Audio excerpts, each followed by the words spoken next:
ব্রহ্মপুত্র নদের তীর আর তার পাশে রয়েছে জয়নুল আবেদিনের সংগ্রহশালা আর রাতের জয়নুল আবেদিন পার্কের সৌন্দর্য। আচ্ছা, জয়নুল আবেদিন পার্ক নাকি উদ্যান, যাই হোক পার্ক কিংবা উদ্যান, এখানে গিয়ে তোমাদের কাছে অনেক ভালো লাগবে। খুবই সুন্দর একটি জায়গা। এই জায়গাটির কথা অনেক শুনেছি মানুষের মুখে, যদিও ময়মনসিংহ আমাদের পার্শ্ববর্তী জেলা, তাও কখনো যাওয়া হয়নি। আর এখানে তোমরা পার্ক বলো কিংবা উদ্যান কিংবা বলো লেক পার্ক, সব তোমরা একই জায়গায় পেয়ে যাবে, কারণ এই উদ্যানটির পাশে রয়েছে ব্রহ্মপুত্র নদ আর নদের পানির ঢেউ, সাথে খোলা হাওয়া। এখানে রয়েছে বাচ্চাদের খেলার জন্য ব্যবস্থা। আর এই উদ্যানটির গাছগুলো অনেক সুন্দর, বিশাল বড় বড় গাছ।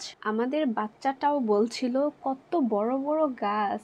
আর সাথে রয়েছে নানা রকমের, নানা বয়সের, নানা রং বেরঙের মানুষ।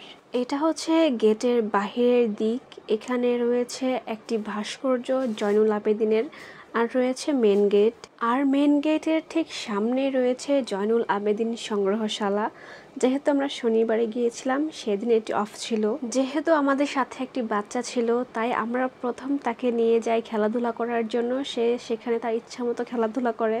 আর তারপর আমরা যাই একটু নৌকায় ঘোরার জন্য ব্রহ্মপুত্র নদে। যেহেতু পড়ন্ত বিকেল ছিল, যার জন্য যে লুকটা ছিল পরিবেশের অনেক সুন্দর ছিল। শরৎকালের আকাশ, খুবই সুন্দর লাগছিল আকাশটি। আর এই সিঁড়ি বেয়ে আমাকে নিচে নামতে হবে নৌকায় ওঠার জন্য। কাপলরা একে অপরকে হেল্প করছিল, কিন্তু যার কেউ নেই তার তো আল্লাহ রয়েছে, এটা ভেবে আমি একা একাই নেমে গেলাম এই শাড়ি আর এই জুতা পরে। আপনাদেরকে একটু দেখাই, ওই উঁচু থেকে এই নিচে নেমেছি আমি নৌকায় ওঠার জন্য। আর যাই হোক, সেদিন অনেক গরম ছিল, আর যখন আমরা হাঁটাহাঁটি করছিলাম উপরে, তখন অনেক গরম লাগছিল। রবির সৌজন্যে দেওয়া ছিল এখানকার প্রতিটি নৌকার পাল, সবগুলো নৌকার পালে রবি লেখা ছিল। কিছুদিন পর হয়তো এই জায়গাগুলোতে কাশফুল ফুটবে, আর কাশফুল ফুটার পর অনেক সুন্দর লাগবে হয়তো দেখতে। এখানে এই দাদু বড়শি দিয়ে মাছ ধরছিল, দূর থেকে দেখতে অনেক সুন্দর লাগছিল সিনটি। তারপর আমাদের নৌকা ভ্রমণ শেষে আমরা আবার উপরে চলে আসলাম, আর এখানে বাচ্চারা খেলাধুলা করছিল। তো সেখানে ছিল একটি ফুচকার দোকান, তো আমরা সেখানে গেলাম ফুচকা খাওয়ার জন্য। আর আমরা সেখানে তাদের স্পেশাল ফুচকাটা অর্ডার করলাম। দোকানটির নাম ছিল ব্রহ্মপুত্র ভ্যালি ফুচকা হাউস। আর ফুচকার টেস্টের কথা যদি বলি, তাহলে হ্যাঁ, ভালোই ছিল, কিন্তু আমার কাছে মনে হচ্ছিল এটা খাওয়ার পরে যে নর্মাল ফুচকাটা নিলে হয়তো বেশি ভালো হতো।